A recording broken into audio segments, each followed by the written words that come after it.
Hi guys, அனைவருக்கும் வணக்கம். இது வந்து பார்த்திங்கன்னா மெரிட்டில் வந்து யூனிவர்சல் ஜப்பான் ஊக் ஷட்டில் எங்கே நமக்கு பார்க்கணும், ஜப்பான் ஊக் ஷட்டில் நம்ம கண்டுபிடிக்கணும் அப்படின்னா பாக்ஸ்லேயும் ஜப்பான்னு போட்டிருக்கோம். ஷட்டிலில் பார்த்திங்கன்னா உள்ளே பார்த்திங்கன்னா ஜப்பான்னு போட்டிருக்கோம். பாருங்கள்,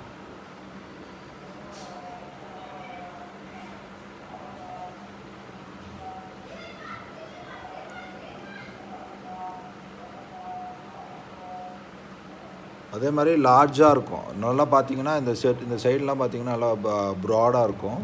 ஆயில் போடச்ச எல்லா இடத்துலையும் ஆயில் போடணும். நீங்கள் போடும்போது இந்த இடத்துல எல்லாத்துலையும் ஆயில் போட்டால் மட்டும்தான் ஸ்மூத்தாக இருக்கும். மோட்ரு பார்த்தீங்கன்னா பாடியில் செட் பண்ணியிருக்கிறாங்க. அதுவும் வந்து சிங்கர் மோட்ரு. இதுக்கு வாரண்ட்டி பார்த்திங்கன்னா 1 வருஷம் கொடுப்பாங்க. ஃபோல்டிங் டேபிள் பார்த்திங்கன்னா இது ஃபோல்டிங் ரெண்டாக மடிக்கிறது. அம்மா வாங்கி கிட்டத்தட்ட இருக்கும். எத்தனை வருஷம் இருக்குமா? 10 வருஷம் ஆகுது. கல் மாதிரி இருக்குது. ஒன்றும் ஷட்டில் எவ்வளோ புதுசாக இருக்குது பாருங்கள். இதான் விசேஷம். ஒன்றும் இல்லை, அதில் ஷட்டில் நடுவில் அந்த நூல் மாட்டோம், நிறைய நூல் மாட்டோம். அந்த நூல் மட்டும் நம்ம இப்படி கிளியர் பண்ணி எடுக்கணும். எவ்வளோ நூல் இருந்தது சந்தில், அந்த ஷட்டில் சந்தில் இருக்கும். மோட்டா ஊசி வச்சு நம்ம குத்தி எடுத்துகிட்டு இருந்தான் பாருங்கள்.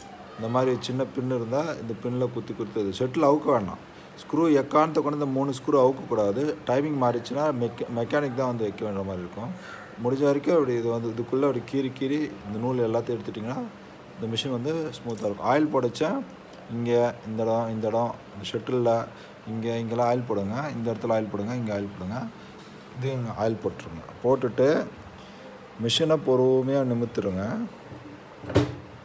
நிமித்துட்டு இது மேலே கேப் தெரியுது பாருங்கள். இந்த கேப்பு திறந்து இதுக்குள்ளார ஆயில் போடணும். அப்புறம் இங்கே 2 ட்ராப் ஆயில் போடணும். இங்கே 2 ட்ராப் ஆயில் போடணும். இதெல்லாம் வந்து கேம்புக்கு போவோம், டேரெக்டாக உள்ள கேம்புக்கு போவோம். இங்கேயே திறந்துட்டு இதுக்குள்ளே ஆயில் போடணும் 2 ட்ராப். இது வந்து இதில் ஆயில் போட்டிங்கன்னா மெயின் சாஃப்ட்டுக்கு போவோம், இந்த சாஃப்ட்டுக்கு போவோம். அதனால் வந்து சுத்தச்சு ஃப்ரீயாக இருக்கும். மேலே இருக்கிற டாட்டில் இங்கே ஒரு டாட்டு, இங்கே ஒரு டாட்டு, இங்கே ஒரு டாட்டு, இங்கே ஒரு டாட், அவ்வளோதான். இந்த இடத்துல ஆயில் போட்டிங்கன்னா மிஷின் நல்லா ஸ்மூத்தாக இருக்கும். திக்கச்ச நான் மிச்சு காட்டுற பாருங்க. 10 வருஷம் மிஷின் சவுண்டு பார்த்தீங்களா?